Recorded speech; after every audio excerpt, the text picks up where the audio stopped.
Sejumlah warga yang tengah tarawih di masjid samping lokasi kebakaran langsung panik berupaya memadamkan kobaran api yang membakar rumah di gang sempit Jalan Bantan Bantaeng, Kota Makassar, Sulawesi Selatan.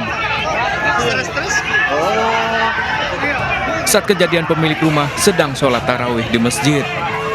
12 unit mobil pemadam kebakaran dikerahkan ke lokasi. Polisi mengamankan seorang anak pemilik rumah yang mengalami gangguan jiwa karena diduga pelaku pembakaran, namun hal ini masih diselidiki polisi. Dengan masyarakat yang makan bahwa jika terjadi kebakaran, kemudian orang tuanya sendiri yang mencari anaknya dan menemukan di sana agak kurang aman. Dari Makassar, Sulawesi Selatan, Muhammad Nurboni, iNews melaporkan.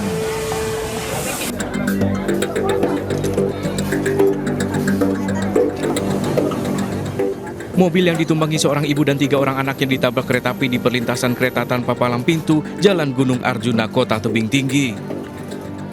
Mobil korban sempat terseret hingga 500 meter. Tragis, korban Mas Riana Boru Damanik, 35 tahun, pengemudi mobil tewas, 3 anak yang berusia 4 tahun, 9 dan 11 tahun mengalami luka parah. Para korban dievakuasi warga ke rumah sakit Cefani menggunakan becak motor. Kecelakaan terjadi saat korban usai menjemput anaknya pulang sekolah menuju ke rumahnya di Jalan Gunung Arjuna. Biasanya memang itu ada yang jaga, tapi tadi dari keterangan dari masyarakat tadi, dia rupanya istirahat sebentar keluar kecil. Mobilnya katanya dia dari kota jemput anak sekolah katanya di Tandean. Ini dari arah Kota Tebing Tinggi mau kembali ke rumahnya. Untuk korban yang ada di dalam kendaraan roda 4 ini terdiri dari 4 orang.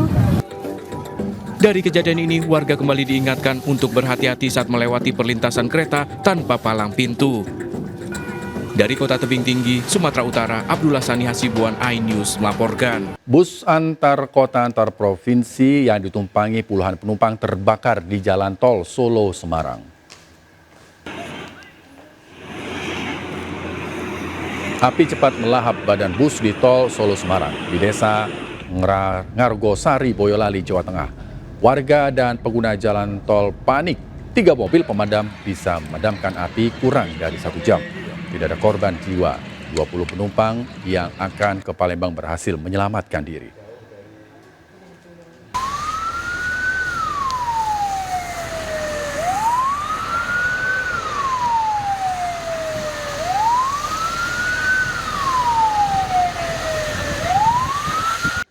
Polisi menyebut kerugian dalam kasus minibus menabrak showroom dan mobil sport mewah di Pantai Indah Kapuk 2 mencapai 5,7 miliar rupiah. Pengemudi minibus diduga kuat mabuk saat kejadian dan telah ditetapkan sebagai tersangka.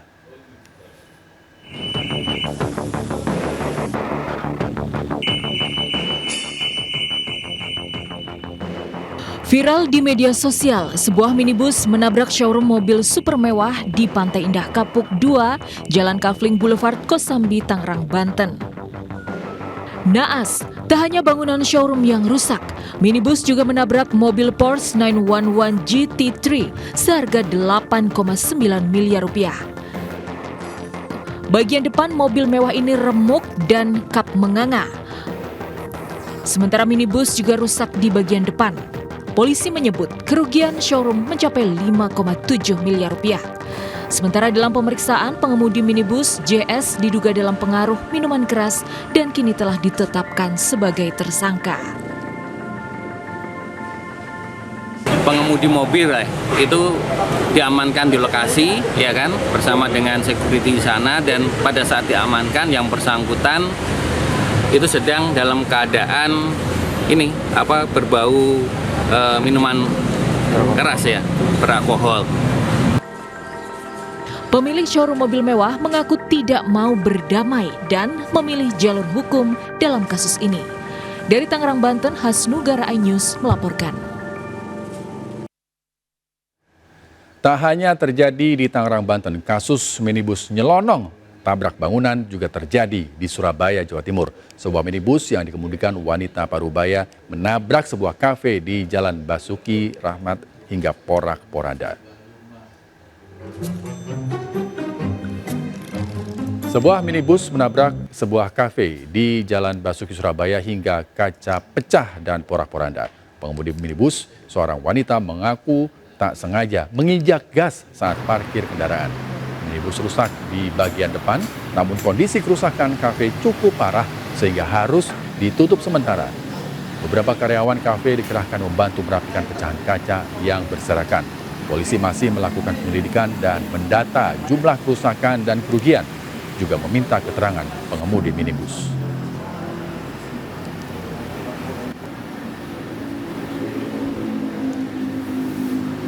Pemirsa, akibat tanggul jebol, kawasan Demak, Jawa Tengah kembali diterjang banjir.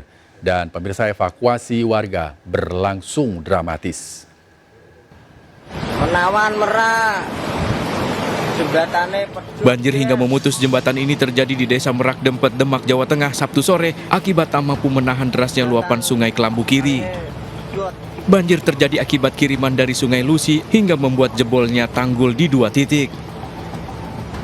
Satu arusnya kencang, yang kedua kedalaman. Sampai ke berapa kedalaman? Kedalaman sampai sedada orang dewasa. Akibat banjir susulan ini, 1.200 warga kini mengungsi.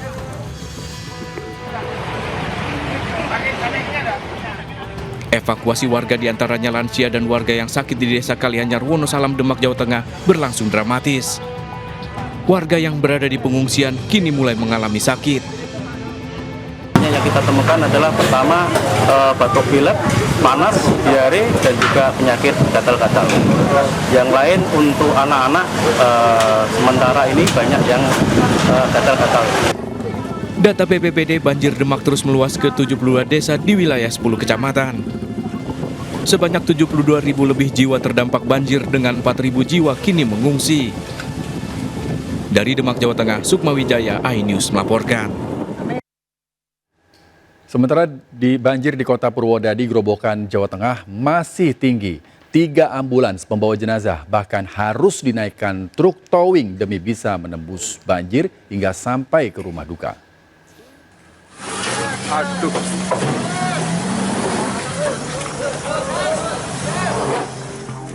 Demi bisa membawa jenazah pulang ke rumah duka, sebuah mobil ambulans harus dinaikkan ke truk towing milik Kodim Grobogan.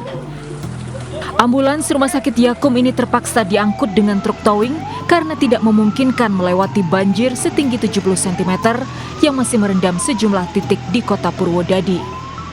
Ada 3 ambulans yang telah dinaikkan ke truk towing dan diturunkan di lokasi yang aman dari banjir. Untuk ambulan dimasukkan ke towing. Karena emang tidak bisa melintas. Siap, tidak bisa sama sekali. Tidak bisa sama sekali. Terus tadi upaya yang dilakukan dari pihak TNI gimana? Dari pihak TNI membantu mengevakuasi, menaikkan ke towing, dibantu ada 5 anggota. 5 anggota. Baik rumah sakit maupun pihak keluarga jenazah mengaku sangat berterima kasih atas bantuan tersebut, sehingga jenazah tidak harus terjebak mogok di tengah banjir. Dari Grobogan, Jawa Tengah, Rustaman, iNews melaporkan. Tak hanya banjir, cuaca buruk, angin puting beliung memporak-porandakan belasan rumah warga di Kabupaten Tulang Bawang, Lampung. Musibah ini terjadi pada Sabtu petang saat sebagian besar warga bersiap berbuka puasa. Angin puting beliung merusak 17 rumah warga di Desa Kecamatan Rawajitu, Kabupaten Tulang Bawang, Lampung pada Sabtu petang. 5 rumah diantaranya bahkan ambruk.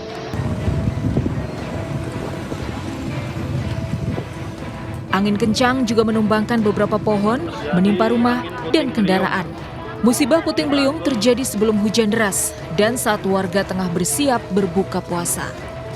Kami pada saat acara mau buka bersama, pada saat puting beliung itu terjadi, itu kondisi mendung, belum hujan. Setelah puting beliung terjadi, baru turun hujan deras. Warga yang rumahnya rusak berat kini mengungsi ke rumah saudara. Dari Tulang Bawang, Lampung, Ahmad Lutfi, iNews melaporkan. Sementara itu pemirsa, akibat cuaca buruk di perairan selatan Jawa, sebuah kapal nelayan hilang kontak. 10 nelayan dinyatakan hilang dan kini masih dalam pencarian.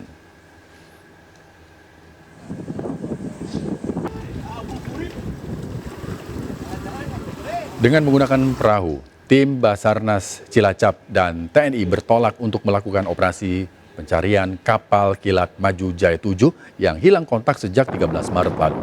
Kapal nelayan dilaporkan membawa 10 nelayan dan belum diketahui keberadaannya. Sebelum dinyatakan hilang, kapal Maju Jaya 7 berlayar beriringan dengan 3 kapal lainnya di perairan Samudra Hindia. Namun saat 4 kapal hendak pulang, tiba-tiba dihadang badai dan ombak tinggi. 4 kapal berupaya bersandar di dermaga Kabupaten Pacitan, namun hanya 3 yang berhasil sandar. Sementara 1 kapal berisi 10 nelayan dilaporkan hilang. Selain pencarian melalui perairan, Basarnas juga menerjunkan tim melalui jalur udara.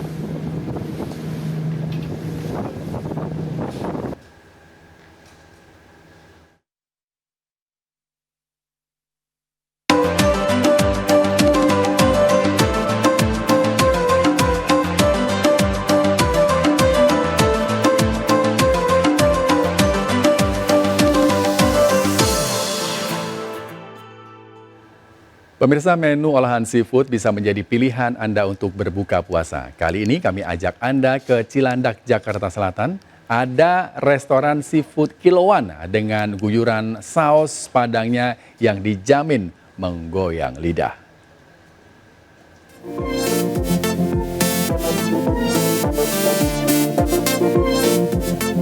Assalamualaikum pemirsa, kali ini saya lagi jalan-jalan di daerah Cilandak, Jakarta Selatan. Dan kayaknya sore ini saya mau buka puasa pakai hidangan laut alias seafood gitu. Duh, kebetulan saya juga nemuin salah satu resto seafood yang kayaknya enak banget gitu. Jadi yuk langsung aja kita lihat lebih dekat. Ini nih tempat yang saya pilih untuk berbuka puasa dengan hidangan laut atau seafood. Ngomong-ngomong, ada pilihan menu apa aja ya? Di sini itu jual seafood kiloan. Kalau kita paling besar di sini itu seafood wrappernya. Jadi dia dalam satu wrap itu dia ada mix antara lobster, kepiting, sama kerang 5 jenisnya. Ada cuminya juga, ada opor juga. Oke, harganya berapa nih Mas? Harganya tuh kisaran dari 145 sampai 270 yang paling mahal.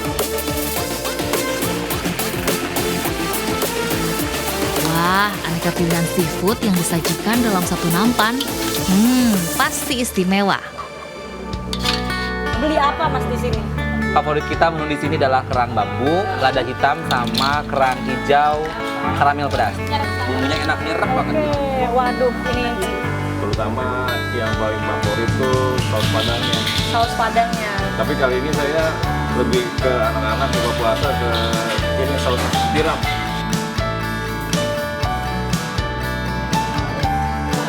Ya, makasih Mas.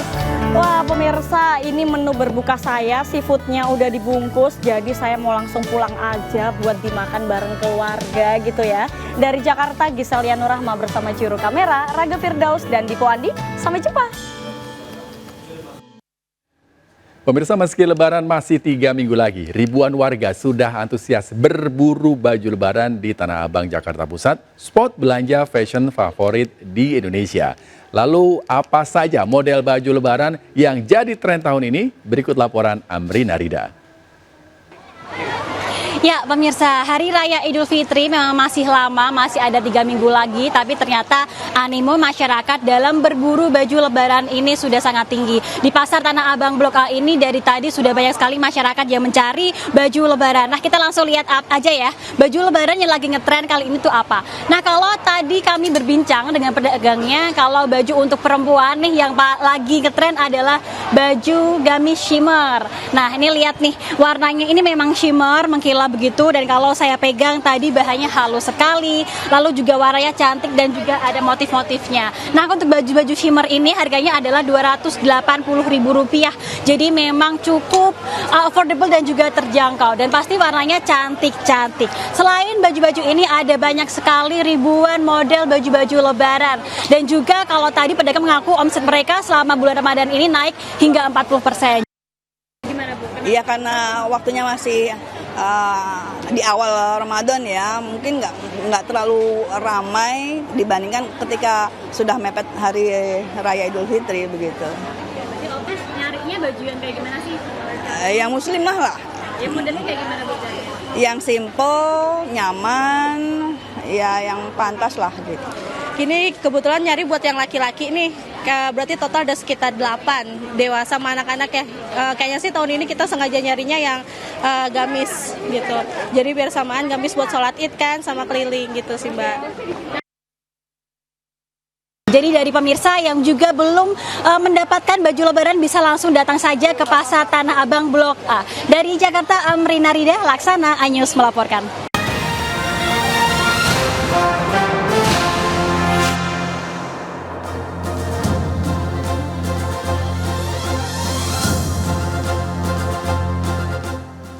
Terima kasih Anda masih bersama kami. Pemirsa, warga mendatangi rumah yang dijadikan tempat perselingkuhan setelah seorang istri melabrak suaminya berselingkuh di kamar rumah tersebut. Warga emosi mendatangi sebuah rumah di Kelurahan Selapan Ulu, Ogan Komering Ilir lantaran dijadikan tempat perselingkuhan. Ini terungkap setelah seorang istri melabrak suaminya berduaan dengan wanita lain di kamar rumah tersebut.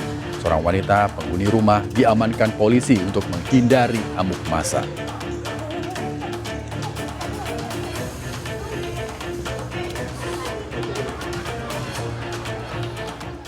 Berniat membantu warga sekitar, seorang ibu muda sukses merintis usaha gula dan madu bunga kelapa di Magelang, Jawa Tengah. Sebagai CEO muda, ia bahkan kini masih menyelesaikan pendidikan S3-nya di UGM.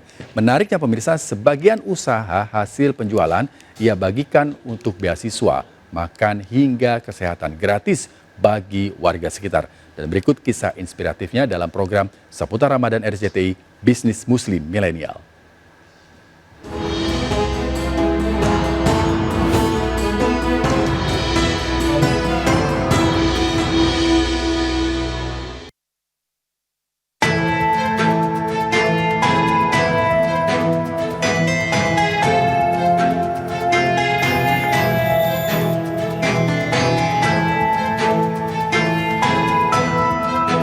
Nama saya Ella Rizky Farihatul Maftuhah, sekarang menjadi CEO PT Niralstari Internasional.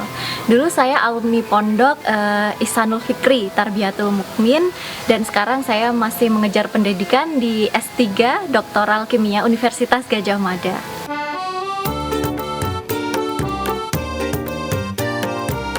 Jadi awal mula saya memutuskan untuk bisnis gula kelapa, madu kelapa itu karena potensi di daerah saya ini sangat besar kelapa, perkebunan kelapa, ada sekitar 480 hektar perkebunan kelapa gitu.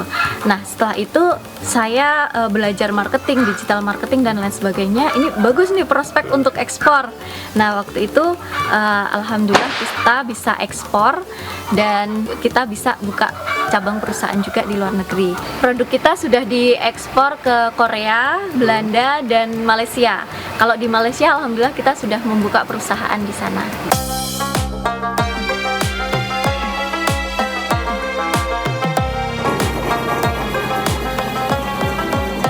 Dulu ketika awal mulai usaha, tantangan terbesarnya itu adalah mengubah mindset dari petani itu sendiri. Untuk melatih petani membuat sesuatu yang berstandar internasional dan aman untuk dikonsumsi oleh masyarakat, itu saya butuh sekitar 3 tahun, sehingga apa yang dibuat oleh para petani itu layak untuk dikonsumsi masyarakat luas.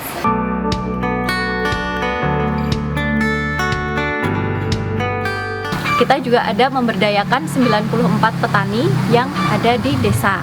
Dan kita juga merekrut 15 staf yang di online, digital marketing, dan lain sebagainya sebagai tenaga kerja di PT Niralstari Internasional. Dulu kita hanya bisa memproduksi sekitar 200 kilo per bulan, tapi dengan bertambahnya petani, sekarang ada 94 petani, kita bisa 2 ton per bulan. CSR kita bagi menjadi 3. CSR dari omset itu kita jadikan untuk beasiswa bagi anak petani, kemudian makan dan protein gratis untuk warga desa, dan juga kesehatan gratis untuk warga desa.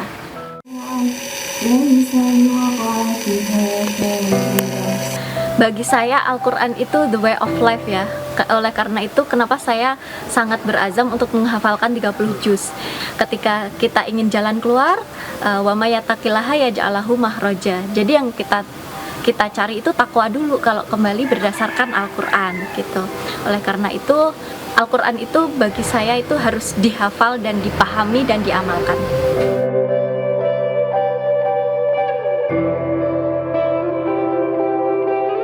Di mana barang siapa yang bertakwa kepada Allah, menjalankan kewajibannya, menjalankan sunnahnya, maka Allah akan menjadi pendengarannya untuk dia mendengar, menjadi penglihatannya untuk dia melihat, menjadi tangannya untuk dia berbuat, menjadi kakinya untuk dia berjalan. Kalau hambaku ini minta sesuatu, pasti akan kuberi. Kalau hambaku ini meminta perlindungan, pasti akan aku lindungi. Jadi kunci nikmatnya hidup itu berpasrah sama Allah. Jalani aja kewajiban, jalani aja sunnah-sunnah, yang penting deket sama Allah, semuanya beres.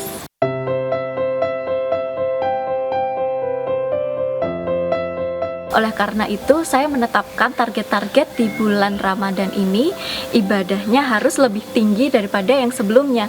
Kalau urusan bisnis dan lainnya kan rezeki itu dari Allah kan. Kalau Allah sudah ridho, ya datang dari mana aja. Nggak usah mikir, nggak usah khawatir. Yang penting kita dekat sama Allah. Jangan sampai malah momentum Ramadan ini kita lalai dikarenakan bisnis.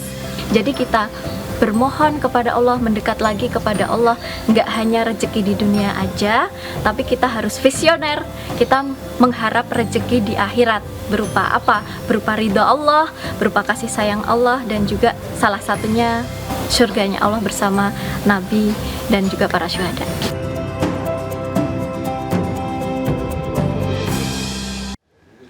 Pemirsa, sebanyak 3.500 takjil dan menu buka puasa dibagikan setiap harinya di Masjid Joko Krian, Yogyakarta.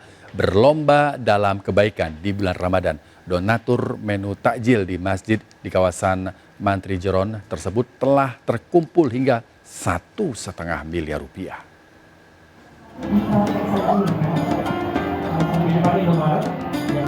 Seperti inilah suasana di halaman Masjid Jogokarian Mantri Jeron, Kota Yogyakarta.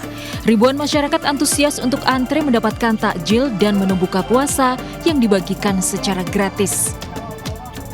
Setiap harinya ada 3.500 menu buka puasa yang dibagikan untuk jamaah dan masyarakat umum. Menu takjil dan buka puasa tergolong istimewa dan selalu berganti-ganti setiap harinya. Mulai dari tongseng ayam, rawon daging, sop daging sapi, hingga menu Nusantara lainnya. Menu-menu ini disajikan dan dimasak oleh ibu-ibu jamaah masjid setiap harinya. Orang gitu, selain dapat makanan gratis, kita juga bisa ketemu teman-teman yang lain yang dari berbagai daerah, karena Jogokarian ini merupakan salah satu ikonik dari Ramadan Yogyakarta. Menurut pengurus masjid, dana untuk penyediaan takjil dan menu buka puasa berasal dari donasi jamaah yang hingga kini telah terkumpul 1,5 miliar rupiah. Dan itu kita untuk seperporsinya kita anggarkan untuk 15.000. Dari Kota Yogyakarta, Galih Wisma, iNews melaporkan. Pemirsa, salah satu operator telepon seluler memberikan apresiasi lebih untuk kaum ibu, khususnya saat Ramadan. Beragam pilihan menarik diberikan untuk kaum ibu, diantaranya berlangganan paket khusus Ramadan dengan harga mulai Rp3.000.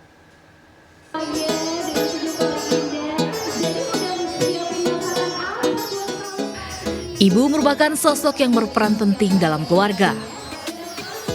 PT XL Aksiata Tbk melalui layanan XL Prabayar memberikan penawaran dan layanan untuk warga Indonesia dengan mengapresiasi kalangan ibu melalui kampanye We Are Moms. Apresiasi diberikan melalui pilihan penawaran menarik, salah satunya paket khusus Ramadan.